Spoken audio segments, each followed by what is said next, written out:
പാലക്കാട് ജില്ലയിലെ ചെറിയ ഗ്രാമം. അവിടെയായിരുന്നു റഷീദ് എന്ന 35-കാരനും ഭാര്യ ഷാഹിനയും താമസിച്ചിരുന്നത്.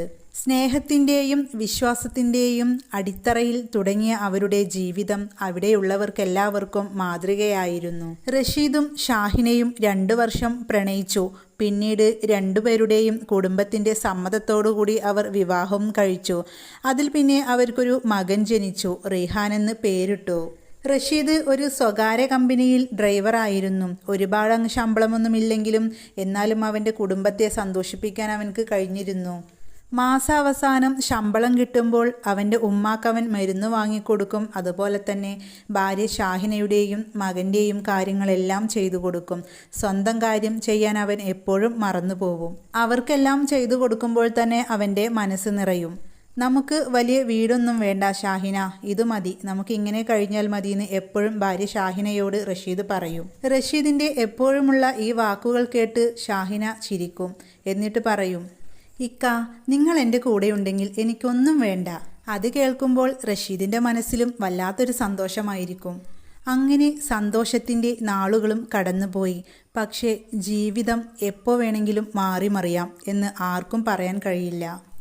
നല്ല പോലെ മഴയുള്ള ഒരു രാത്രി ജോലി കഴിഞ്ഞ് വീട്ടിലേക്ക് മടങ്ങുകയായിരുന്നു റഷീദ്. റോഡിൻ്റെ സൈഡിലൂടെ ഒഴുകിയിരുന്ന വെള്ളമൊക്കെ മഴയുടെ ശക്തി കൊണ്ട് റോഡ് പരന്ന് ഒഴുകാൻ തുടങ്ങി. ആ സമയത്ത് റോഡ് നല്ല വഴുക്കലായിരുന്നു. ആ സമയത്ത് എതിരെ വന്ന ഒരു ലോറി റഷീദിൻ്റെ കാറിൽ ശക്തമായി ഇടിച്ചു. ഇടിയുടെ ആഘാതത്തിൽ റഷീദിന് നല്ലപോലെ പരിക്കുപറ്റി. നാട്ടുകാരെല്ലാവരും ചേർന്ന് റഷീദിനെ ആശുപത്രിയിൽ എത്തിച്ചു. എന്നാലും അവൻ്റെ നില ഗുരുതരമായിരുന്നു. റഷീദ് അപകടത്തിൽപ്പെട്ട വിവരം ഷാഹിന അറിഞ്ഞു. പെട്ടെന്ന് തന്നെ അവൾ ആശുപത്രിയിലേക്ക് ഓടി. ICUവിൻ്റെ മുന്നിലിരുന്ന് അവൾ പൊട്ടിക്കരഞ്ഞു. ICUവിൽ നിന്ന് ഒരു ഡോക്ടർ പുറത്തേക്കിറങ്ങി. അത് കണ്ടപ്പോൾ ഷാഹിന ഡോക്ടറോട് പൊട്ടിക്കരഞ്ഞു പറഞ്ഞു, എൻ്റെ ഭർത്താവിനെ രക്ഷിക്കണേ, എന്ത് വേണമെങ്കിലും ഞാൻ ചെയ്യാം. അത് കേട്ടപ്പോൾ ഡോക്ടർ ഒന്നും മിണ്ടിയില്ല. ഡോക്ടർ ചികിത്സ തുടങ്ങി. 2 ദിവസത്തിനുള്ളിൽ തന്നെ റഷീദ് മരണത്തെ തോൽപ്പിച്ചു. അവൻ്റെ 2 കണ്ണുകളും മെല്ലെ തുറന്നു. അത് കണ്ടപ്പോൾ എല്ലാവർക്കും വളരെ സന്തോഷമായി. പക്ഷേ ആ സന്തോഷം അധികനാൾ നീണ്ടുനിന്നില്ല. റഷീദിൻ്റെ ശരീരത്തിലെ എല്ലാ ടെസ്റ്റുകളും ചെയ്തു. എന്നിട്ട് ഡോക്ടർ ഗൗരവത്തോടെ പറഞ്ഞു, റഷീദിൻ്റെ 2 വൃക്കകളും ഇടിയുടെ ആഘാതത്തിൽ ക്ഷതമേറ്റിട്ടുണ്ട്. ഡെയിലി ഡയാലിസിസ് ചെയ്യണം. പിന്നീട് ശസ്ത്രക്രിയയും ചെയ്യേണ്ടി വരും. ഇതെല്ലാം കേട്ടപ്പോൾ ഷാഹിനയുടെ കണ്ണുകളിൽ ഇരുട്ടി നിറഞ്ഞു. റഷീദിൻ്റെ ചികിത്സക്കായി കയ്യിലുള്ള പണമെല്ലാം തീർന്നു. ചെറിയ വീടും സ്ഥലവും അതും വിറ്റു. പിന്നീട് ഭാര്യയുടെ കയ്യിലുള്ള ആഭരണങ്ങളും വിറ്റു. അതിനുശേഷം സുഹൃത്തുക്കളുടെ കൈകളിൽ നിന്നും കടം വാങ്ങി. എന്നിട്ടും ചിലവിനൊന്നും തികയുന്നില്ല. റഷീദായിരുന്നു ആ കുടുംബം നോക്കിയിരുന്നത്. കുടുംബനാഥൻ്റെ വരുമാനം നിലച്ചതോടുകൂടി ആ കുടുംബത്തിൽ സന്തോഷം പതിയെ പതിയെ ഒരു ആശങ്കയായി മാറി. ആദ്യകാലത്തൊക്കെ റഷീദിന് ഷാഹിന നല്ലപോലെ നോക്കി മരുന്നെടുത്തു കൊടുക്കാനും ആശുപത്രിയിലേക്ക് കൊണ്ടുപോകാനും അതുപോലെ തന്നെ എന്ത് സഹായത്തിനും അവൾ മുന്നിൽ തന്നെയായിരുന്നു. സ്നേഹത്തിനും ഒരു കുറവും ഉണ്ടായിരുന്നില്ല. എന്നാൽ മാസങ്ങൾ കഴിഞ്ഞപ്പോൾ അവളുടെ ക്ഷമ മെല്ലെ മെല്ലെ നഷ്ടപ്പെടാൻ തുടങ്ങി. റഷീദിനോട് ഷാഹിന ചോദിച്ചു, ഇനി എത്ര കാലം ഇക്ക ഇങ്ങനെ ആശുപത്രി, മരുന്ന്, കടം, ഇനി എന്താണ് നമ്മുടെ ജീവിതം? ഷാഹിനയുടെ ഈ വാക്ക് കേട്ടപ്പോൾ റഷീദ് മിണ്ടാതെ തലകുനിച്ചു. എന്നിട്ട് വളരെ വിഷമത്തോടുകൂടെ പറഞ്ഞു, എനിക്കറിയാം ഷാഹിന, ഞാൻ നിങ്ങൾക്കൊക്കെ ഒരു ഭാരമായി മാറി അല്ലേ? അത് കേട്ടപ്പോൾ ഷാഹിന പറഞ്ഞു, ഞാൻ അങ്ങനെയല്ല ഇക്ക പറഞ്ഞത്. എന്നാലും സഹിക്കുന്നതിനും ഒരു പരിധിയില്ലേ? ഷാഹിനയുടെ ആ വാക്കുകൾ കേട്ടപ്പോൾ റഷീദിൻ്റെ ഹൃദയം തകർന്നു. അതേസമയം റഷീദും ഷാഹിനയും താമസിച്ചിരുന്ന വീടിൻ്റെ തൊട്ടടുത്ത് ഒരു ചെറിയ വീട്ടിൽ സഫിയ എന്നു പേരുള്ള ഒരു വിധവ താമസിച്ചിരുന്നു. സഫിയക്ക് ഒരു മകളുണ്ട്, ഫാത്തിമ. സഫിയയുടെ ഭർത്താവ് രോഗം മൂലം വർഷങ്ങൾക്ക് മുമ്പേ മരിച്ചിരുന്നു. വീടുകൾ തോറും ജോലികൾ ചെയ്താണ് മകൾ ഫാത്തിമയെ വളർത്തിയത്. സഫിയ രാവിലെ വീട്ടുജോലിക്ക് പോകുന്നത് റഷീദിൻ്റെ വീടിൻ്റെ മുറ്റത്തുകൂടെയാണ്.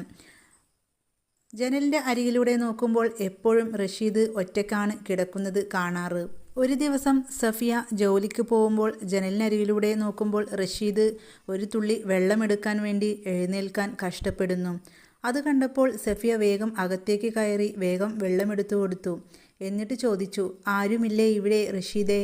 റഷീദ് പുഞ്ചിരിയോടെ മറുപടി പറഞ്ഞു, ഇല്ല, ഷാഹിന ജോലിക്ക് പോയിരിക്കുകയാ, വരാൻ കുറച്ച് വൈകും. അപ്പോൾ വീണ്ടും സഫിയ ചോദിച്ചു, നീ ഭക്ഷണം കഴിച്ചോ? അവൻ മറുപടി പറഞ്ഞു, ഇല്ല. ഒന്നും കഴിച്ചിട്ടില്ല എന്ന് പറഞ്ഞപ്പോൾ സഫിയയ്ക്ക് സങ്കടമായി. സഫിയ പുറകോട്ടന്നെ പോന്ന് അവളുടെ വീട്ടിലേക്ക് വന്നു. എന്നിട്ട് കുറച്ചു നേരം കഴിഞ്ഞ് വീണ്ടും റഷീദിൻ്റെ അരിയിലേക്ക് വന്നു. ചൂട് കഞ്ഞിയും പയറുകറിയുമായി വന്നു. എന്നിട്ട് പറഞ്ഞു, മോനെ ഇത് കഴിക്ക്. ഒന്നും കഴിക്കാതെ മരുന്ന് കഴിക്കണ്ടാട്ടോ, എന്തെങ്കിലുമൊക്കെ കഴിക്കണം, ആരോഗ്യമൊക്കെ നോക്കണ്ടേ. എന്നിട്ട് സഫിയ വീണ്ടും പറഞ്ഞു, നിന്റെ ഈ അസുഖക്ക് വേഗം ഭേദമാകും, നമുക്ക് പടച്ചോനോട് പ്രാർത്ഥിക്കാം. ഈ വാക്കുകളൊക്കെ കേട്ടപ്പോൾ റഷീദിൻ്റെ കണ്ണു നിറഞ്ഞു. എന്നിട്ട് പറഞ്ഞു, ഇത്താ, ഈ ഉപകാരം ഞാൻ എങ്ങനെ നിങ്ങൾക്ക് തിരിച്ചു ചെയ്യാം? അത് കേട്ടപ്പോൾ സഫിയ പുഞ്ചിരിച്ചു. എന്നിട്ട് പറഞ്ഞു, മനുഷ്യനെ നമ്മൾ സഹായിക്കുന്നത് തിരിച്ചൊന്നും കിട്ടാൻ വേണ്ടിയിട്ടല്ല. അന്നു മുതൽ സഫിയ ജോലിക്ക് പോകുമ്പോഴോ അല്ലെങ്കിൽ ജോലി കഴിഞ്ഞു വരുമ്പോഴോ കുറച്ച് സമയം റഷീദിൻ്റെ അരികിൽ ചിലവഴിക്കും. മരുന്ന് കുടിക്കാൻ ഓർമ്മപ്പെടുത്തും, ഭക്ഷണം കഴിച്ചോ എന്ന് അന്വേഷിക്കും, എല്ലാ കാര്യങ്ങളും ചോദിക്കാറും പറയാറുമുണ്ടായിരുന്നു. സഫിയ വന്നതും സഫിയ മരുന്ന് കൊടുത്തതും ഭക്ഷണം കൊടുത്തതും എല്ലാം റഷീദ് ഷാഹിനയോട് പറഞ്ഞു. പക്ഷേ ഷാഹിനയുടെ മനസ്സിൽ സംശയത്തിൻ്റെ വിത്ത് പാവി. എന്തിനാണ് ആ വിധവ ഇവിടെ വരുന്നത്? ഞാനില്ലാത്തപ്പോൾ എന്തിനാണ് നിങ്ങളെ നോക്കുന്നത്? എനിക്ക് അതൊന്നും ഇഷ്ടമില്ല, ഷാഹിന കുറച്ച് ഗൗരവത്തോടെയാണ് പറഞ്ഞത്. അങ്ങനെ ഒരു ദിവസം വൈകുന്നേരം ഷാഹിന ജോലി കഴിഞ്ഞ് വീട്ടിലെത്തിയപ്പോൾ സഫിയ റഷീദിന് മരുന്ന് കൊടുക്കുകയായിരുന്നു. അത് കണ്ടപ്പോൾ ഷാഹിനയുടെ മുഖം ദേഷ്യം കൊണ്ട് ചുവന്നു. എന്നിട്ട് പറഞ്ഞു, ഇനി മുതൽ എൻ്റെ വീട്ടിൽ നിങ്ങൾ വരരുതേ, നിങ്ങളെ ഈ വീട്ടിൽ കണ്ടുപോകരുതേ ഇനി. വീണ്ടും വീണ്ടും അവൾ ആവർത്തിച്ചു പറഞ്ഞു. അത് കേട്ടപ്പോൾ സഫിയ കുറച്ചു നേരം നിശബ്ദയായി നിന്നു. എന്നിട്ട് പറഞ്ഞു, മോളെ, ഞാൻ സഹായിക്കാൻ മാത്രം വന്നതാണ് ഇവിടെ. സഫിയയുടെ ഈ വാക്കുകൾ കേട്ടപ്പോൾ ഉടനെ തന്നെ ഷാഹിന മറുപടി പറഞ്ഞു, ഞങ്ങൾക്ക് ആരുടെയും സഹായം വേണ്ട. ഷാഹിനയുടെ ആ സംസാരം റഷീദിന് ഇഷ്ടപ്പെട്ടില്ല. റഷീദ് പറഞ്ഞു, ഷാഹിന, അങ്ങനെയൊന്നും പറയരുതേ കേട്ടോ, അവർ നല്ല മനസ്സിനൊരു ഉടമയാണ്. അത് കേട്ടപ്പോൾ ഷാഹിന പറഞ്ഞു, ഇക്ക, നിങ്ങളൊന്നും മിണ്ടാതിരിക്കുന്നുണ്ടോ? ഇതെല്ലാം കേട്ടപ്പോൾ സഫിയ മിണ്ടാതെ അവിടെ നിന്നും ഇറങ്ങിപ്പോയി. സഫിയ റഷീദിനെ സ്വന്തം സഹോദരനെ പോലെയാണ് കണ്ടിരുന്നത്. വീടിൻ്റെ പടിയിറങ്ങി പോകുമ്പോൾ അവളൊന്ന് മെല്ലെ തിരിഞ്ഞു നോക്കി. നിസ്സഹനായി കിടക്കുന്ന റഷീദിൻ്റെ കണ്ണുകളിൽ കണ്ണുനീർ നിറഞ്ഞൊഴുകുന്നുണ്ടായിരുന്നു. റഷീദിൻ്റെ കണ്ണുനീർ കണ്ടതോടെ സഫിയയുടെ മനസ്സിൽ ഒരു തീരുമാനം വന്നു. ഈ മനുഷ്യനെ ഇനി ഞാൻ എന്തായാലും ഒറ്റയ്ക്കാക്കില്ല. ഇനി എന്ത് സംഭവിച്ചാലും ഞാൻ ഇവനെ നോക്കും. സഫിയയുടെ ആ തീരുമാനം അവരുടെ ജീവിതത്തിൽ എങ്ങനെയാണ് മാറ്റിമറിക്കുന്നത് ആർക്കും അറിയാൻ കഴിഞ്ഞില്ല. സഫിയയെ വീട്ടിൽ നിന്ന് ഇറങ്ങിപ്പോകാൻ പറഞ്ഞ ദിവസം മുതൽ വീണ്ടും റഷീദിൻ്റെ ജീവിതം ഇരുട്ടിലായി. റഷീദിന് ആഴ്ചയിൽ 3 ദിവസം ഡയാലിസിസ് വേണമെന്ന് ഡോക്ടർ പറഞ്ഞു. ആ 3 ദിവസം ഡയാലിസിസിന് പോവണം, മരുന്ന് വാങ്ങണം, നല്ല നല്ല ഭക്ഷണങ്ങൾ കഴിക്കണം. ഇതിനൊന്നും അവൻ്റെ കയ്യിൽ പണമില്ലാതെയായി. ഷാഹിന രാവിലെ നേരത്തെ തന്നെ ജോലിക്ക് പോകും. വൈകുന്നേരം കുറച്ച് വൈകിയാണ് തിരികെ വരുന്നത്. ആദ്യമൊക്കെ വരുമ്പോൾ അവളുടെ മുഖത്ത് നല്ല ക്ഷീണമായിരുന്നു. ഇപ്പോൾ അസഹിഷ്ണുതയാണ് അവളുടെ മുഖത്ത് കാണുന്നത്. ഒരു ദിവസം ഷാഹിന ദേഷ്യത്തോടെ റഷീദിനോട് ചോദിച്ചു, ഇക്ക, ഈ മരുന്നും ആശുപത്രിയും മാത്രമാണോ നമ്മുടെ ജീവിതം? അത് കേട്ടപ്പോൾ റഷീദ് പറഞ്ഞു, എനിക്കറിയാം ഷാഹിന, ഞാൻ നിനക്കൊരു ഭാരമാണ്. അവൾ വീണ്ടും പറഞ്ഞു, ഇരിക്കുന്ന വീടും വിറ്റു, കയ്യിലുള്ള സ്വർണമെല്ലാം വിറ്റു, ഇപ്പോൾ നമ്മൾ കടത്തിലാണ്, ഇനി എന്താണ് ബാക്കിയുള്ളത്? വീണ്ടും അവൾ ദേഷ്യത്തോടെ തന്നെ സംസാരിച്ചു. അവളുടെ ഈ വാക്കുകൾ കേട്ടപ്പോൾ റഷീദിന് ഒന്നും പറയാനായില്ല. അവൻ മിണ്ടാതെ ജനലിലൂടെ പുറത്തേക്ക് നോക്കി. അവൻ്റെ മനസ്സിൽ ഒരേ ഒരു ചിന്തയാണ് അപ്പോൾ വന്നത്, ഞാൻ മരിച്ചിരുന്നെങ്കിൽ ഇവൾക്ക് ഇത്രയും കഷ്ടം വരില്ലായിരുന്നു. ഷാഹിന ഈ വാക്കുകളെല്ലാം പറഞ്ഞ ആ രാത്രി റഷീദിന് ഉറങ്ങാൻ കഴിഞ്ഞില്ല. അവൻ തലയിണയിൽ തൻ്റെ മുഖം പൂഴ്ത്തി കരഞ്ഞുകൊണ്ടിരുന്നു. അങ്ങനെ ഒരു ദിവസം ഡയാലിസിസ് കഴിഞ്ഞ് റഷീദ് തൻ്റെ വീട്ടിലേക്ക് മടങ്ങി വരികയായിരുന്നു. വരുന്ന വഴിയിൽ തലകറങ്ങി വീണു. നാട്ടുകാരും അടുത്തുള്ളവരും ചേർന്ന് അവൻ്റെ വീട്ടിലേക്ക് എത്തിച്ചു. അവരുടെ വീട് വിറ്റതിന് ശേഷം അവരിപ്പോൾ നാട്ടുകാരെല്ലാവരും പറഞ്ഞ് ഒരു ചെറിയ വീട്ടിലാണ്, വാടകയൊന്നും കൊടുക്കാത്ത ഒരു ചെറിയ വീട്ടിലാണ് താമസിക്കുന്നത്. അന്ന് വൈകുന്നേരം ഷാഹിന ജോലി കഴിഞ്ഞ് വീട്ടിലെത്തിയപ്പോൾ വീടിൻ്റെ മുറ്റത്തൊക്കെ ആളുകൾ നിൽക്കുന്നു. എല്ലാവരെയും കണ്ടപ്പോൾ ഷാഹിന ചോദിച്ചു, എന്താണ് സംഭവിച്ചത്? അപ്പോൾ ആരോ ഒരാൾ പറഞ്ഞു, റഷീദ് ഡയാലിസിസ് കഴിഞ്ഞ് വരുമ്പോൾ റോഡിൽ തലകറങ്ങി വീണു, ആരൊക്കെ ചേർന്ന് ഇവിടെ എത്തിച്ചു. അത് കേട്ടപ്പോൾ ഷാഹിന ഒന്നും മിണ്ടാതെ അകത്തേക്ക് കയറിപ്പോയി. ഷാഹിന വീട്ടിലേക്ക് വരുന്ന വഴിയിൽ കടം വാങ്ങിയവരൊക്കെ തിരികെ പൈസ ചോദിക്കുന്നു. അതുപോലെ മരുന്ന് കടയിൽ നിന്നും കുടിശ്ശിക ഉണ്ടെന്ന് പറഞ്ഞ് വിളിക്കുന്നു. ആശുപത്രിയിലും പൈസ കൊടുക്കാനുണ്ടെന്ന് പറഞ്ഞ് ഫോൺ വിളിക്കുന്നു. ഇതെല്ലാം കൊണ്ട് തലപുകഞ്ഞാണ് അവൾ വീട്ടിലേക്ക് വന്നത് തന്നെ. അതേസമയം സഫിയ ദൂരത്തു നിന്ന് ഇതെല്ലാം കാണുന്നുണ്ടായിരുന്നു. സഫിയ സ്വന്തം മകളായ ഫാത്തിമയോട് പറഞ്ഞു, മോളെ, ആ മനുഷ്യൻ്റെ അവസ്ഥ കണ്ടാൽ ആരുടെയാണ് ഹൃദയം പൊട്ടിപ്പോവും. വല്ലാത്തൊരവസ്ഥയാണ് അവൻ്റേത്. സഫിയയുടെ ഈ വാക്കുകൾ കേട്ടപ്പോൾ ഫാത്തിമ അവളുടെ മുഖത്തേക്ക് നോക്കി. എന്നിട്ട് പറഞ്ഞു, ഉമ്മ, നമുക്കുമില്ലേ ഒരുപാട് കഷ്ടപ്പാട്. എന്നിട്ടും മറ്റുള്ളവരുടെ വിഷമം നിങ്ങൾ ഇങ്ങനെ എന്താണ് മനസ്സിലാക്കുന്നത്? അത് കേട്ടപ്പോൾ സഫിയ മോളുടെ തലയിൽ കൈവച്ചു. എന്നിട്ട് പറഞ്ഞു, മോളെ, ദുഃഖം അനുഭവിച്ചവർക്കേ മറ്റൊരാളുടെ കണ്ണുനീർ മനസ്സിലാവൂ. സഫിയയുടെ ആ വാക്കുകൾ ഫാത്തിമയുടെ മനസ്സിൽ പതിഞ്ഞു. അടുത്ത ദിവസം രാവിലെ റഷീദിന് നല്ല വിശപ്പായിരുന്നു. അവൻ വിശപ്പ് സഹിക്കാനാവാതെ അടുക്കളയിലേക്ക് മെല്ലെ നടന്നു. 2-3 ചുവടുകൾ വെച്ചതോടെ അവൻ അവിടെ വീഴാൻ പോയി. ജനലിലൂടെ നോക്കിയപ്പോൾ സഫിയ കണ്ട കാഴ്ചയാണിത്. അത് കണ്ടപ്പോൾ സഫിയ വേഗം അകത്തേക്ക് ഓടിപ്പോയി. വേഗം റഷീദിനെ ചെന്ന് കട്ടിലിൽ കിടത്തി. എന്നിട്ട് പറഞ്ഞു, മോനെ, എന്തെങ്കിലും പറ്റിയോ? വെള്ളം വേണോ? റഷീദ് പറഞ്ഞു, എനിക്ക് കുറച്ച് വെള്ളം വേണം. വേഗം സഫിയ അവൻക്ക് വെള്ളം എടുത്തു കൊടുത്തു. പിന്നീട് സഫിയ അവളുടെ വീട്ടിലേക്ക് ചെന്ന് ചൂട് കഞ്ഞിയും ഉപ്പേരിയും എടുത്തു കൊണ്ടുവന്ന് റഷീദിനെ കൊടുത്തു. എന്നിട്ട് പറഞ്ഞു, മോനെ, നീ ഇത് കഴിക്ക്. നിനക്ക് നല്ല വിശപ്പുണ്ട്. കുറച്ചൊക്കെ ആരോഗ്യം വേണ്ടേ? റഷീദ് കണ്ണിൽ വെള്ളം നിറച്ച് എന്നിട്ട് പറഞ്ഞു, വേണ്ട ഇത്താ. ഷാഹിനെങ്ങാനും ഇത് കണ്ടുവന്നാൽ അന്നത്തെ പോലെ നിങ്ങളെ വീണ്ടും വഴക്ക് പറയും. എനിക്കത് കേട്ടു നിൽക്കാനാവില്ല. അത് കേട്ടപ്പോൾ സഫിയ പുഞ്ചിരിച്ചു. എന്നിട്ട് റഷീദിനോട് പറഞ്ഞു, വിശന്ന വയറിന് ഭക്ഷണം കൊടുത്തത് വലിയ തെറ്റാണെങ്കിൽ ആ തെറ്റ് ഞാൻ വീണ്ടും വീണ്ടും ചെയ്യും. അത് എന്നെ ആര് ചോദ്യം ചെയ്തിട്ടും കാര്യമില്ല. അത് കേട്ടപ്പോൾ റഷീദിൻ്റെ കണ്ണുകൾ നിറഞ്ഞു. ആ ദിവസം വൈകുന്നേരം ഷാഹിന ജോലി കഴിഞ്ഞ് വീട്ടിലെത്തിയപ്പോൾ അടുക്കളയെല്ലാം നല്ലപോലെ വൃത്തിയാക്കിയിരിക്കുന്നു. പാത്രങ്ങളെല്ലാം കഴുകിയിരിക്കുന്നു. അത് കണ്ടപ്പോൾ അവൾ ചോദിച്ചു, ഇതൊക്കെ ആരാണ് ചെയ്തത്? റഷീദ് സത്യം പറഞ്ഞു, ഇവിടെ സഫിയത്ത വന്നിരുന്നു. അത് കേട്ടപ്പോൾ ഷാഹിനയ്ക്ക് ദേഷ്യം വന്നു. ആ സ്ത്രീയെ ഈ വീടിനകത്ത് കയറ്റരുത് എന്നല്ലേ ഞാൻ പറഞ്ഞിട്ടുള്ളത്? പിന്നെ എന്തിനാണ് നിങ്ങൾ കയറ്റിയത്? അത് കേട്ടപ്പോൾ റഷീദ് പറഞ്ഞു, അവർ സഹായിക്കാൻ മാത്രമാണ് വന്നത്. അപ്പോൾ വീണ്ടും ഷാഹിന പറഞ്ഞു, നിങ്ങൾക്ക് അവരാണോ വലുത് അതോ ഞാനാണോ? ഷാഹിനയുടെ ഈ വാക്കുകൾ കേട്ടപ്പോൾ റഷീദിന് ഒന്നും പറയാനില്ല. അവൻ തലകുനിച്ചു. എന്നിട്ട് കണ്ണീരോടെ പറഞ്ഞു, ഷാഹിന, മനുഷ്യ സ്നേഹത്തിന് ഒരിക്കലും സംശയത്തിൻ്റെ നിറം കൊടുക്കരുത് കേട്ടോ. ആ വാക്കുകൾ ഷാഹിനയെ കൂടുതൽ കോപിപ്പിച്ചു. ആ ദിവസം അവൾ വേറെ മുറിയിൽ ഒറ്റയ്ക്കാണ് കിടന്നത്. അവളുടെ ഫോണിലേക്ക് ഒരു സന്ദേശം വന്നു. ഇങ്ങനെ രോഗിയായ ഒരാളുടെ കൂടെ എത്ര കാലം ജീവിക്കും? നിന്റെ ജീവിതം എന്തിനാണിങ്ങനെ നശിപ്പിക്കുന്നത്? അതായിരുന്നു ആ സന്ദേശം. ആ സന്ദേശം വായിച്ച ശേഷം അവൾ ദീർഘനേരം ചിന്തിച്ചു. എന്നിട്ടൊരു തീരുമാനമെടുത്തു. ആ തീരുമാനം റഷീദിൻ്റെ ജീവിതം പൂർണ്ണമായും മാറ്റിമറിക്കുന്നതായിരുന്നു. പിറ്റേ ദിവസം രാവിലെ റഷീദ് എഴുന്നേറ്റപ്പോൾ വീട്ടിലാകെ ഒരു നിശബ്ദത. ഷാഹിനയെയും മകൻ റിഹാനെയും കാണുന്നില്ല. അവൻ തിരിഞ്ഞു നോക്കിയപ്പോൾ മേശപ്പുറത്ത് ഒരു കത്തിരിക്കുന്നു. എങ്ങനെയൊക്കെ മേശപ്പുറത്ത് നിന്ന് അവൻ ആ കത്തെടുത്തു. അവൻ്റെ കൈകൾ നല്ലപോലെ വിറക്കുന്നുണ്ടായിരുന്നു. കത്ത് തുറന്ന് അവൻ വായിച്ചു. ആദ്യ വരികൾ വായിച്ചപ്പോൾ തന്നെ അവൻ്റെ കണ്ണിൽ നിന്നും കണ്ണുനീർ ധാരയായി ഒഴുകി വന്നു. ആ കത്തിൽ ഷാഹിന ഇങ്ങനെയാണ് എഴുതിയിട്ടുള്ളത്, എനിക്കിനി ഈ ജീവിതം തുടരാനാവില്ല. എന്നെ ഒരിക്കലും നിങ്ങൾ അന്വേഷിക്കരുതേ. കത്ത് വായിച്ചതും റഷീദ് പൊട്ടിക്കരഞ്ഞു. സഫിയ ജോലിക്ക് പോകുന്ന സമയമായിരുന്നു. അവൾ മെല്ലെ ജനലിലൂടെ നോക്കി. ആ സമയത്ത് റഷീദ് കയ്യിലൊരു കടലാസും പിടിച്ച് നെഞ്ചോട് ചേർത്ത് പിടിച്ച് അവൻ പൊട്ടിക്കരയുന്നത് കണ്ടു. റഷീദിൻ്റെ കരച്ചിൽ കണ്ടപ്പോൾ സഫിയയുടെ ഹൃദയം തകർന്നുപോയി. അവൾ മനസ്സിൽ പറഞ്ഞു, പടച്ചോനെ, ഈ മനുഷ്യൻ ഒറ്റയ്ക്കായല്ലോ.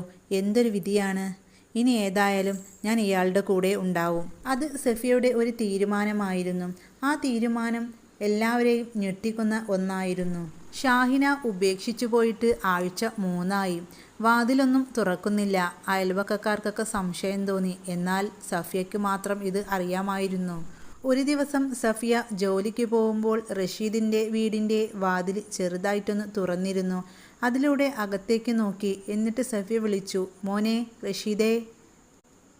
ഒരു സൗണ്ടും കേൾക്കുന്നില്ല. വീണ്ടും അവൾ വിളിച്ചു, മോനെ, നീ എവിടെ?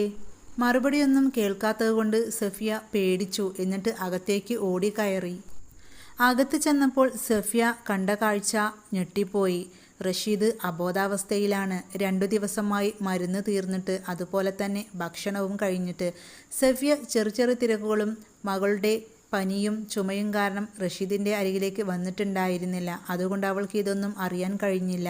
അവൾ നെഞ്ചത്ത് കൈവച്ച് അല്ലാഹുവേ എന്ന് വിളിച്ചു. എന്നിട്ട് വേഗം അയൽക്കാരെയും കൂട്ടി. എല്ലാവരും ചേർന്ന് റഷീദിനെ ആശുപത്രിയിലെത്തിച്ചു. ഡോക്ടർ പരിശോധിച്ച ശേഷം ഗൗരവത്തോടെ പറഞ്ഞു, കുറച്ചുകൂടി വൈകിയിരുന്നെങ്കിൽ നമുക്ക് ഈ രോഗിയെ രക്ഷിക്കാൻ കഴിഞ്ഞിരുന്നില്ല. അത് കേട്ടപ്പോൾ റസിയയുടെ കണ്ണുകൾ നിറഞ്ഞു. ആശുപത്രിയിൽ റഷീദിന്റെ കൂടെ നിൽക്കാൻ ആരും ഉണ്ടായിരുന്നില്ല. ബന്ധുക്കളായിട്ടോ കുടുംബക്കാരായിട്ടോ ആരും ഒന്നും ഉണ്ടായിരുന്നില്ല. പെട്ടെന്ന് തന്നെ നേഴ്സ് പുറത്തേക്ക് വന്നു. ഇതിലൊന്ന് സൈൻ ചെയ്യണം.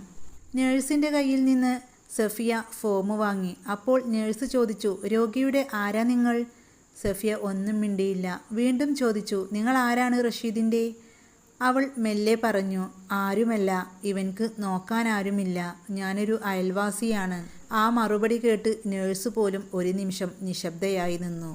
ആശുപത്രി ചെലവിന് ഒരുപാട് പണം വേണമായിരുന്നു. സഫിയയുടെ കയ്യിലാണെങ്കിലോ മകളുടെ പഠനത്തിന് മാറ്റിവെച്ച കുറച്ച് പൈസ മാത്രമേ ഉണ്ടായിരുന്നുള്ളൂ. അവൾ കയ്യിലുള്ള മുഴുവൻ തുകയും ആശുപത്രിയിൽ അടച്ചു. വൈകുന്നേരം വീട്ടിലേക്ക് വന്നു. ഫാത്തിമ ചോദിച്ചു ഉമ്മയോട്, ഉമ്മ, എൻ്റെ കോളേജ് ഫീസോ? അത് കേട്ടപ്പോൾ സഫിയ മകളെ ചേർത്തു പിടിച്ചു. മോളെ, ഫീസ് നാളെ തന്നെ കൊടുക്കണോ? കുറച്ച് ദിവസം കാത്തിരിക്ക്, ക്ഷമയോടെ പറഞ്ഞു. ഫാത്തിമ അത് കേട്ടപ്പോൾ ആ എന്ന് മറുപടിയും കൊടുത്തു. പിന്നീട് അവൾ ഉമ്മ സഫിയയോട് ചോദിച്ചു, ഉമ്മ, നിങ്ങളെന്താ അങ്ങനെ പറഞ്ഞത്? എൻ്റെ ഫീസ് അടക്കാനുള്ള പൈസ ഉണ്ടെന്നല്ലേ പറഞ്ഞിരുന്നത്? ഇപ്പോൾ അതെവിടെയാ? സഫിയ എല്ലാ സത്യങ്ങളും പറഞ്ഞു. ഫാത്തിമ അത് കേട്ടപ്പോൾ കുറച്ചു നേരം മിണ്ടാതെ നിന്നു. എന്നിട്ട് ഉമ്മയുടെ കൈകൾ പിടിച്ച് ഇങ്ങനെ പറഞ്ഞു, ഒരു ജീവൻ രക്ഷിക്കുന്നതിനേക്കാൾ വലിയ പഠനം വേറെയില്ല. അത് കേട്ടപ്പോൾ സഫിയ പൊട്ടിക്കരഞ്ഞു. റഷീദിന് മെല്ലെ മെല്ലെ സുഖം പ്രാപിച്ചു. അവൻ വീട്ടിലേക്ക് വന്നു. രാവിലെ സഫിയ റഷീദിൻ്റെ വീട്ടിൽ പോയി ഭക്ഷണമെല്ലാം ഉണ്ടാക്കി കൊടുക്കും. മരുന്നുകളെല്ലാം വാങ്ങിക്കൊടുക്കും. മരുന്ന് തീർന്നോ എന്ന് എപ്പോഴും നോക്കാറുണ്ട്. അവൻ്റെ എല്ലാ കാര്യത്തിലും അവൾ ശ്രദ്ധ ചെലുത്തി. ആശുപത്രിയിലേക്ക് കൊണ്ടുപോകാനൊക്കെ അവൾ തന്നെയായിരുന്നു മുന്നിൽ. ഇതെല്ലാം കണ്ടുനിന്ന നാട്ടുകാരിൽ ചിലർ നല്ലത് പറഞ്ഞു, ചിലരോ വിഷം കലർന്ന വാക്കുകളും. ചിലർ സഫിയയെ കേൾപ്പിച്ച് തന്നെ പറയും, വിധവയ്ക്ക് ഇപ്പോൾ പുതിയ ബന്ധം കിട്ടിയല്ലോ, എന്തിനാണ് അവൾ ആ മനുഷ്യനെ നോക്കുന്നത്? നാളെ ചിലപ്പോൾ ഇവർ വിവാഹം കഴിക്കുമായിരിക്കും. ഈ വാർത്തകളെല്ലാം തന്നെ ഗ്രാമത്ത് പെട്ടെന്ന് പടർന്നു. ഒരു ദിവസം സഫിയയോട് സഫിയ വീട്ടുജോലിയെടുക്കുന്ന വീട്ടിലെ ഉടമസ്ഥൻ പോലും ചോദിച്ചു, ഓരോരുത്തർ ഓരോ കാര്യങ്ങളൊക്കെ പറയുന്നുണ്ടല്ലോ സഫിയ, ഇതെല്ലാം സത്യമാണോ? സഫിയയുടെ കണ്ണിൽ നിന്നും കണ്ണുനീരൊഴുകി. എന്നിട്ട് പറഞ്ഞു, വിശന്ന വയറിന് ഭക്ഷണം കൊടുക്കുന്നത് ഈ ലോകത്ത് വേറെ അർത്ഥത്തിൽ കാണുന്ന മനുഷ്യരാണ്. അത് കേട്ടപ്പോൾ വീട്ടുടമയ്ക്ക് ലജ്ജ തോന്നി. ക്ഷമിക്കണം സഫിയ, ഞാൻ ഒന്നും ഉദ്ദേശിച്ച് ചോദിച്ചതല്ലാട്ടോ. വൈകുന്നേരമായപ്പോൾ റഷീദിൻ്റെ ചെവിയിലും ഈ വിവരങ്ങളെല്ലാം എത്തി. റഷീദ് സഫിയെ കണ്ടപ്പോൾ ചോദിച്ചു, ഇത്താ, എൻ്റെ കാരണത്താൽ നിങ്ങളും അപമാനിക്കപ്പെട്ടു അല്ലേ? സഫിയ ചെറുപുഞ്ചിരിയോടെ പറഞ്ഞു, എനിക്കൊരു കുഴപ്പമില്ല, എനിക്കെൻ്റെ മനസാക്ഷിയോടാണല്ലോ മറുപടി പറയുന്നത്. ആളുകൾ പലതും പറഞ്ഞോട്ടെ, ഞാൻ നിന്നെ ഒന്ന് സഹായിച്ചു എന്ന് വെച്ച് ആകാശം വീഴാനൊന്നും പോകുന്നില്ല. സഫിയ അതും പറഞ്ഞു പോയി. സഫിയയുടെ വാക്കുകൾ കേട്ടപ്പോൾ റഷീദിനെ ഒന്നും പറയാനായില്ല. അവൻ്റെ കണ്ണിൽ കണ്ണുനീർ ഒഴുകി. ദിവസങ്ങൾ കടന്നുപോയി. ഒരു ദിവസം ഡോക്ടറെ കാണിക്കാൻ വേണ്ടി റഷീദും സഫിയയും ചെന്നു. എല്ലാ ടെസ്റ്റുകളും കാണിച്ചു. അതെല്ലാം നോക്കി ഡോക്ടർ ഗൗരവത്തോടെ പറഞ്ഞു, ഡയാലിസിസ് കൊണ്ട് അധികം മുന്നോട്ട് പോവാനാവില്ല. അത് കേട്ടപ്പോൾ റഷീദിൻ്റെ നെഞ്ചിടിപ്പ് കൂടി. എന്താ ഡോക്ടർ? ഡോക്ടർ പറഞ്ഞു, പെട്ടെന്ന് നമുക്ക് വൃക്ക മാറ്റിവെക്കണം. അത് കേട്ടപ്പോൾ സഫിയയും റഷീദും ഞെട്ടി. റഷീദ് പറഞ്ഞു, ഡോക്ടർ, എൻ്റെ കയ്യിൽ ഒരു പണവുമില്ല, അതിനൊക്കെ ഒരുപാട് പൈസ വരില്ലേ? ഡോക്ടർ പറഞ്ഞു, ബന്ധുക്കൾ ആരെങ്കിലും വൃക്ക നൽകാൻ തയ്യാറാകണം. അത് കേട്ടപ്പോൾ റഷീദ് തലകുനിച്ചു. എന്നിട്ട് പറഞ്ഞു, ഡോക്ടർ, എന്നെ നോക്കാൻ പോലും ആരുമില്ല, പിന്നെയല്ലേ വൃക്ക തരാൻ? അത് കേട്ടപ്പോൾ ഡോക്ടറും നിശബ്ദനായി. തിരിച്ച് വീട്ടിലേക്ക് പോകുമ്പോൾ റഷീദിൻ്റെ മനസ്സിൽ വല്ലാത്ത ഒരു സങ്കടം. അവൻ സഫിയയോട് പറഞ്ഞു, ഇത്താ, ഇനി ഞാൻ അധിക കാലമൊന്നും ഉണ്ടാവില്ല കേട്ടോ. അത് കേട്ടപ്പോൾ സഫിയ അവൻ്റെ വാക്കുകൾ തടഞ്ഞു. എന്നിട്ട് പറഞ്ഞു, പിന്നെ അങ്ങനെയൊന്നും പറയണ്ട. റഷീദ് വീണ്ടും പറഞ്ഞു, എൻ്റെ ഭാര്യ ഉപേക്ഷിച്ചു പോയി, ബന്ധുക്കളാരും തിരിഞ്ഞു നോക്കുന്നില്ല. ഇപ്പോൾ ഇതാ എൻ്റെ വൃക്ക മാറ്റി വെക്കണമെന്ന് പറയുന്നു, അതിന് പൈസയുമില്ല. പിന്നെ ഞാനിനി എങ്ങനെ കൂടുതൽ കാലം ജീവിക്കും? അതിന് മറുപടിയായി സഫിയ ഒന്നും പറഞ്ഞില്ല. പക്ഷേ ആ രാത്രി അവൾക്ക് ഉറങ്ങാൻ കഴിഞ്ഞില്ല. സഫിയയുടെ ഭർത്താവിൻ്റെ മരണവും അവൾ അനുഭവിച്ച വേദനയും റഷീദിൻ്റെ അവസ്ഥയും അവളുടെ മനസ്സിൽ മാറി മാറി കടന്നുപോയി. അങ്ങനെ കിടന്നപ്പോൾ അവൾ കണ്ണടച്ച് ഒരു തീരുമാനമെടുത്തു. എൻ്റെ വൃക്ക റഷീദിന് ചേരുന്നുണ്ടെങ്കിൽ എന്തായാലും ഞാൻ അവൻക്ക് കൊടുക്കും. ആ തീരുമാനം സ്വന്തം മകളുടെ ജീവിതവും മാറ്റിമറിക്കുന്നതായിരുന്നു. എന്നാൽ ഒന്നിനും ധൈര്യമില്ലാതെ സഫിയ നേരം പുലരുമ്പോൾ ജനലിലൂടെ ഉദിക്കുന്ന സൂര്യനെ നോക്കി നിന്നു. ഡോക്ടർ പറഞ്ഞ ഓരോ വാക്കുകളും അവളുടെ മനസ്സിനെ വല്ലാതെ വേദനിപ്പിച്ചു. വൃക്ക മാറ്റിവെക്കാതെ ഇനി രോഗിക്ക് ഒരു മോചനമില്ല. ജനലരികിൽ നിന്ന് അവൾ ഒരുപാട് കാര്യങ്ങൾ ഓർത്തു. ക്യാൻസർ ബാധിച്ച് മരിച്ച ഭർത്താവ്, ആരും സഹായിക്കാനില്ലാതെ ആശുപത്രിയുടെ വരാന്തിലിരുന്ന് പൊട്ടിക്കരഞ്ഞത്, കൊണ്ട് ഒരുപാട് പേർ തന്നെ അപമാനിച്ചു. അന്ന് എന്നെ ആരെങ്കിലും ഒന്ന് സഹായിച്ചിട്ടാണെങ്കിൽ എൻ്റെ ഭർത്താവ് കുറച്ചു കാലമെങ്കിലും ജീവിച്ചിട്ടുണ്ടാവുമെന്ന് അവൾ ഓർത്തുപോയി. ആ ഓർമ്മകളെല്ലാം തന്നെ സഫിയയുടെ കണ്ണുകൾ വീണ്ടും വീണ്ടും നിറച്ചു. പിന്നീട് അവൾ ഒരു ഉറച്ച തീരുമാനമെടുത്തു. ഇനി എന്ത് തന്നെ വന്നാലും എൻ്റെ വൃക്കകൾ യോജിക്കുന്നുണ്ടെങ്കിൽ ഞാനത് റഷീദിന് നൽകും. പിറ്റേന്ന് രാവിലെ സഫിയ ഡോക്ടറെ കണ്ടു. എന്നിട്ട് പറഞ്ഞു, റഷീദിന് വേണ്ടിയിട്ട് എൻ്റെ വൃക്ക പരിശോധിക്കണം. ഡോക്ടർ ചോദിച്ചു, രോഗിയുമായി എന്താണ് നിങ്ങൾക്ക് ബന്ധം? സഫിയ ഉടനെ തന്നെ മറുപടി പറഞ്ഞു, ഒരു ബന്ധവുമില്ല. പിന്നെ എന്തിനാണ് നിങ്ങൾ ഇത്രയും ത്യാഗം ചെയ്യുന്നത്? അത് കേട്ടപ്പോൾ സഫിയ ചെറുപുഞ്ചിരിയോടെ പറഞ്ഞു, മനുഷ്യനാകാൻ രക്തബന്ധം തന്നെ വേണോ ഡോക്ടർ? ആ മറുപടി കേട്ടപ്പോൾ കുറച്ചുനേരം ഡോക്ടർക്ക് ഒന്നും പറയാനായില്ല. എല്ലാ പരിശോധനകളും നടത്തി, രക്തപരിശോധനയും മറ്റെല്ലാ ടെസ്റ്റുകളും നടത്തി. 2 ദിവസമാവും ഇതിൻ്റെ എല്ലാം റിസൾട്ട് വരാൻ. അതുവരെ സഫിയ ആരോടും ഒന്നും പറഞ്ഞില്ല, റഷീദിനോട് പോലും. സഫിയ വീട്ടിലെത്തിയപ്പോൾ മകൾ ഫാത്തിമ ഉമ്മറത്തിരിക്കുന്നുണ്ടായിരുന്നു. ഉമ്മയുടെ കയ്യിലെ ഫയൽ കണ്ടപ്പോൾ അവൾ വാങ്ങി എല്ലാം നോക്കി. എന്താണുമ്മ ഈ ഫയല്? ഉമ്മ എന്തിനാണ് ആശുപത്രിയിൽ പോയത്? അവൾ തുടരെ ഓരോ ചോദ്യങ്ങൾ ചോദിച്ചു. സഫിയ സത്യം മറച്ചുവെക്കാൻ ശ്രമിച്ചു. പക്ഷേ ഫാത്തിമയുടെ തുടരെയുള്ള ചോദ്യത്തിൻ്റെ മുന്നിൽ സഫിയ എല്ലാ സത്യം പറയേണ്ടി വന്നു. അത് കേട്ടപ്പോൾ ഫാത്തിമ ഉമ്മ എന്ന് പറഞ്ഞ് പൊട്ടിക്കരഞ്ഞു. ഉമ്മയെ കെട്ടിപ്പിടിച്ച് അവൾ പറഞ്ഞു, ഉമ്മ, നിങ്ങൾക്ക് എന്തെങ്കിലും സംഭവിച്ചാൽ ഞാൻ ആരുടെ കൂടെ ജീവിക്കും? അത് കേട്ടപ്പോൾ സഫിയ പറഞ്ഞു, മോളെ, അങ്ങനെയൊന്നും വിചാരിക്കണ്ട, ഒന്നും സംഭവിക്കില്ല. നമുക്ക് സഹായിക്കുകയല്ലേ വേണ്ടത്. അപ്പോൾ നമുക്ക് പടച്ചവൻ നല്ലതേ തരൂ. അതൊന്നും കേട്ടിട്ട് ഫാത്തിമയുടെ സങ്കടം മാറിയില്ല. അവൾ വീണ്ടും പറഞ്ഞു, ഉമ്മ, എനിക്ക് ആരുമില്ല, നിങ്ങൾ നഷ്ടപ്പെടാൻ പാടില്ല. 2 പേരും ഒരുപാട് സമയം കെട്ടിപ്പിടിച്ച് പൊട്ടിക്കരഞ്ഞു. പിന്നീട് ഫാത്തിമ ഉമ്മയുടെ കണ്ണുനീർ തുടച്ചു. എന്നിട്ട് പറഞ്ഞു, ഉമ്മ, നിങ്ങളെടുത്ത ഈ ഒരു നല്ല തീരുമാനത്തിന് അള്ളാഹു നമ്മുടെ കൂടെ എപ്പോഴും ഉണ്ടാവട്ടെ. അങ്ങനെ 2 ദിവസം കഴിഞ്ഞു. ആശുപത്രിയിൽ നിന്നും ഒരു ഫോൺ കോൾ വന്നു. ഒരു സന്തോഷ വാർത്തയുണ്ട്, ഉടനെ തന്നെ ആശുപത്രിയിലേക്ക് വരൂ. സഫിയ പെട്ടെന്ന് തന്നെ ആശുപത്രിയിലേക്ക് പോയി. ഡോക്ടർ റിപ്പോർട്ടുകൾ മുഴുവനും നോക്കി. എന്നിട്ട് ചെറുതായി പുഞ്ചിരിച്ചു. നിങ്ങളുടെ വൃക്ക രോഗിക്ക് അനുയോജ്യമാണ്. ഡോക്ടറിന്റെ ആ വാക്ക് കേട്ടപ്പോൾ സഫിയ കണ്ണടച്ച് അള്ളാഹുവിനോട് നന്ദി പറഞ്ഞു. ഉടൻ തന്നെ ഡോക്ടർ റഷീദിനെ വിളിച്ചു. റഷീദ് ആശുപത്രിയിൽ വന്നു. എന്നിട്ട് ഡോക്ടർ പറഞ്ഞു, നിങ്ങൾക്ക് വൃക്ക നൽകാൻ ഒരാൾ വന്നിട്ടുണ്ട്. അപ്പോൾ റഷീദ് ചോദിച്ചു, ആരാണ് ഡോക്ടർ അത്? അപ്പോൾ സഫിയയുടെ മുഖത്തേക്ക് ഡോക്ടർ ഒന്ന് നോക്കി. റഷീദ്, ഇവരാണ് നിങ്ങൾക്ക് വൃക്ക നൽകുക എന്ന് പറഞ്ഞത്. റഷീദ് ഒന്ന് ഞെട്ടിപ്പോയി.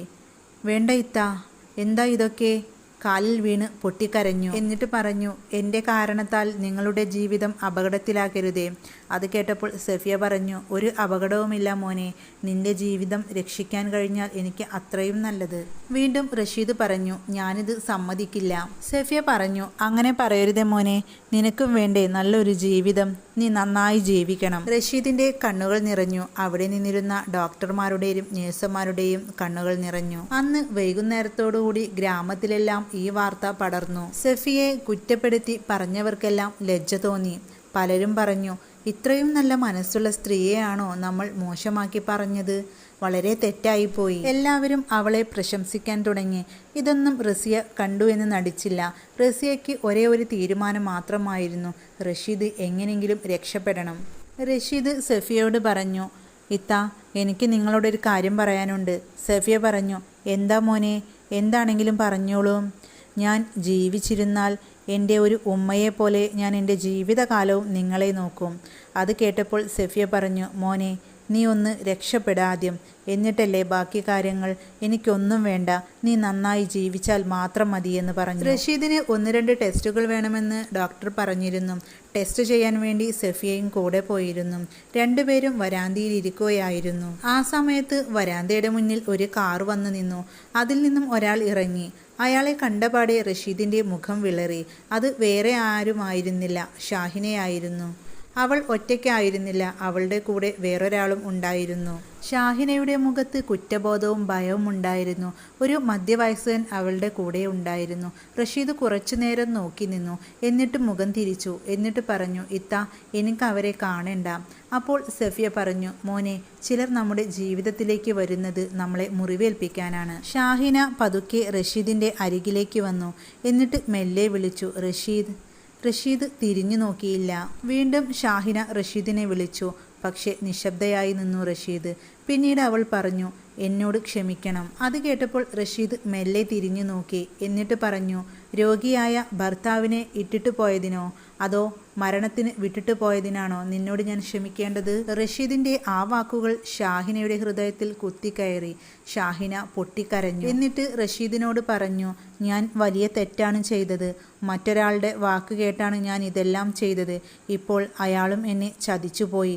എനിക്ക് ആരുമില്ല, ഞാനിപ്പോൾ ഒറ്റയ്ക്കാണ്. റഷീദ് ഇതെല്ലാം കേട്ട് ശാന്തമായി പറഞ്ഞു, നീ എന്നെ ഉപേക്ഷിച്ചു പോയ ദിവസം ഞാൻ ഒറ്റയ്ക്കായില്ല.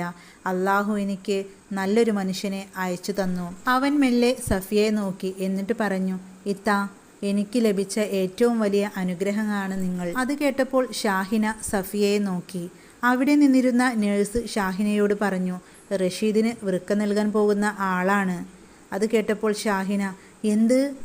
അതെ, യാതൊരു ബന്ധവുമില്ലാത്ത ഇവർ നിങ്ങളുടെ ഭർത്താവിൻ്റെ ജീവൻ രക്ഷിക്കാൻ പോവുകയാണെന്ന് നേഴ്സ് വീണ്ടും പറഞ്ഞു. നേഴ്സിൻ്റെ ആ വാക്കുകൾ കേട്ടപ്പോൾ ഷാഹിനയ്ക്ക് തലയുയർത്താൻ കഴിഞ്ഞില്ല. അവൾ സഫിയയുടെ കാലിൽ വീണ് പൊട്ടിക്കരഞ്ഞു. ഇത്ത, എന്നോട് പൊറുക്കണമെന്ന് പറഞ്ഞു. സഫിയ വേഗം അവളെ പിടിച്ച് എഴുന്നേൽപ്പിച്ചു. എന്നിട്ട് പറഞ്ഞു, മോളെ, തെറ്റ് തിരിച്ചറിയുന്നതാണ് ഏറ്റവും വലിയ ധൈര്യം. ഇനി കരയണ്ട. അന്ന് ഉച്ചയോടെ രണ്ടുപേരെയും ശസ്ത്രക്രിയയ്ക്ക് കയറ്റി. 6 മണിക്കൂറോളം നീണ്ടുനിന്നതായിരുന്നു അത്. 6 മണിക്കൂർ കഴിഞ്ഞ് ഡോക്ടർ പുറത്തേക്ക് വന്നു. വരാന്തിയിൽ നിൽക്കുന്നവരെ നോക്കി. അവരുടെയെല്ലാം മനസ്സ് നിശ്ചലമായി നിന്നു. എന്താണ് ഡോക്ടർ പറയുന്നത് എന്ന് കേൾക്കാൻ വേണ്ടി. ഡോക്ടർ ചെറുപുഞ്ചിരിയോടെ പറഞ്ഞു, ശസ്ത്രക്രിയ വിജയകരമായി. 2 പേരും സുരക്ഷിതരാണ്. അത് കേട്ടപ്പോൾ റഷീദിനെ അറിയുന്നവരും അറിയാത്തവരും എല്ലാവരും വരാന്തിയിലുണ്ടായിരുന്നു. അവരുടെയെല്ലാം കണ്ണുനീർ ഒഴുകി. ഷാഹിന 2 കൈകളും ഉയർത്തി അള്ളാഹുവിനോട് നന്ദി പറഞ്ഞു. സഫിയയുടെ മകൾ ഫാത്തിമയും അള്ളാഹുവിനോട് നന്ദി പറഞ്ഞു. റഷീദ് പതിയെ പതിയെ ജീവിതത്തിലേക്ക് തിരിച്ചു വന്നു. 4 മാസങ്ങൾക്ക് ശേഷം റഷീദ് പഴയതുപോലെ പൂർണ്ണ ആരോഗ്യവനായി. ഒരു ദിവസം ഗ്രാമത്തിലെ ജനങ്ങളെല്ലാവരും പഞ്ചായത്ത് ഹാളിൽ ഒത്തുകൂടി. പഞ്ചായത്ത് പ്രസിഡന്റ് വേദിയിലേക്ക് സഫിയെ വിളിച്ചു. എന്നിട്ട് പറഞ്ഞു, സ്വന്തം ജീവനേക്കാൾ മറ്റൊരാളുടെ ജീവന് വില നൽകിയ മഹത്വമുള്ള സ്ത്രീയെ ഇന്ന് നമ്മുടെ ഗ്രാമം ആദരിക്കുകയാണ്. കയ്യടികളുടെ ശബ്ദം ആ പഞ്ചായത്ത് ഹാൾ മുഴുവൻ നിറഞ്ഞു. സഫിയ വേദിയിലേക്ക് കയറി. അവളുടെ കണ്ണുകൾ നിറഞ്ഞിരുന്നു. അവൾക്ക് ജീവൻ രക്ഷിച്ച അമ്മ എന്ന ആദരവും ഉപഹാരവും നൽകി. പരിപാടി കഴിഞ്ഞപ്പോൾ ഷാഹിന റഷീദിന്റെ അരികിൽ ചെന്നു. എന്നിട്ട് പറഞ്ഞു, എനിക്ക് ഒരു അവസരം കൂടി തരുമോ? റഷീദ് ഒന്നും മിണ്ടിയില്ല. പിന്നെ ശാന്തമായി പറഞ്ഞു, ഷാഹിന, ഞാൻ നിന്നെ വെറുക്കുന്നില്ല. പക്ഷേ ചില ബന്ധങ്ങൾ പൊട്ടിപ്പോയാൽ അത് പഴയതുപോലെ പിന്നെ ചേർക്കാൻ പറ്റില്ല. അവൻ വീണ്ടും പറഞ്ഞു, ഭാര്യയായിരുന്നപ്പോൾ നീ എന്നെ ഉപേക്ഷിച്ചു. പക്ഷേ ഒരു ബന്ധവുമില്ലാത്ത ആ ഒരു വിധവയായ സ്ത്രീയാണ് എന്നെ ജീവിക്കാൻ പഠിപ്പിച്ചത്. ആ വാക്കുകൾ കേട്ടപ്പോൾ അവിടെ കൂടി നിന്നവരുടെ കണ്ണിൽ നിന്നും കണ്ണുനീർ ഒഴുകി. ഷാഹിന തലകുനിച്ചു. അവൾക്ക് നഷ്ടമായത് ഒരു ഭർത്താവിനെ മാത്രമല്ല, ഒരു നല്ല വ്യക്തിത്വത്തെയും അതുപോലെ തന്നെ നല്ല ജീവിതത്തെയും മാത്രമാണ്. അന്ന് വൈകുന്നേരം റഷീദ് സഫിയയുടെ വീട്ടിലെത്തി. ഫാത്തിമയുടെ കയ്യിൽ ഒരു കവർ നൽകി. അത് കണ്ടപ്പോൾ സഫിയ ചോദിച്ചു, എന്താ മോനെ ഇത്? അപ്പോൾ റഷീദ് പറഞ്ഞു, ഇത് ഒന്നുമല്ല, കുറച്ച് പണമാണ്. ഇത് നമ്മുടെ ഫാത്തിമയെ പഠിപ്പിക്കാനാണ്. ഇതൊന്നും വേണ്ട മോനെ, സഫിയ പറഞ്ഞു. അപ്പോൾ റഷീദ് പറഞ്ഞു, അങ്ങനെ പറയല്ലേ, ഇതെൻ്റെ ഉമ്മാക്ക് ചെയ്യുന്ന ഒരു കടമയാണെന്ന് കരുതിയാൽ മതി. ഉമ്മ എന്ന് റഷീദ് പറഞ്ഞപ്പോൾ സഫിയ പൊട്ടിക്കരഞ്ഞു. എന്നിട്ട് റഷീദിൻ്റെ തലയിൽ കൈവച്ചു പറഞ്ഞു, അള്ളാഹു നിനക്ക് എല്ലാ അനുഗ്രഹങ്ങളും തരട്ടെ. പിന്നീട് സഫിയയുടെ എന്ത് കാര്യങ്ങളിലും റഷീദ് ഇടപെടും. ഒരു ഉമ്മയുടെ സ്ഥാനം എപ്പോഴും നൽകിയിരുന്നു. ഫാത്തിമ ആഗ്രഹിച്ചതുപോലെ അവൾ എല്ലാം പഠിച്ചു നേടി. അവളും ഇപ്പോൾ ഒരു വലിയ നിലയിലെത്തി. ഇതിൻ്റെ ഗുണപാഠം: പ്രതിസന്ധിയിൽ കൈവിടുന്നവരല്ല നമ്മുടെ സ്വന്തം. കണ്ണീരിൽ തോളൊരുക്കുന്നവരാണ് യഥാർത്ഥ ബന്ധുക്കൾ. രക്തബന്ധത്തേക്കാൾ മഹത്തായത് ഒരു മനുഷ്യ സ്നേഹമാണ്. അപ്പോൾ ഇത്രയേ ഉള്ളൂ നമ്മുടെ ഇന്നത്തെ ഒരു കഥ. എല്ലാവർക്കും ഇഷ്ടപ്പെട്ടു എന്ന് വിചാരിക്കുന്നു. സബ്സ്ക്രൈബ് ചെയ്യാത്തവരൊക്കെ ഒന്ന് സബ്സ്ക്രൈബ് ചെയ്ത് സപ്പോർട്ട് ചെയ്യാം.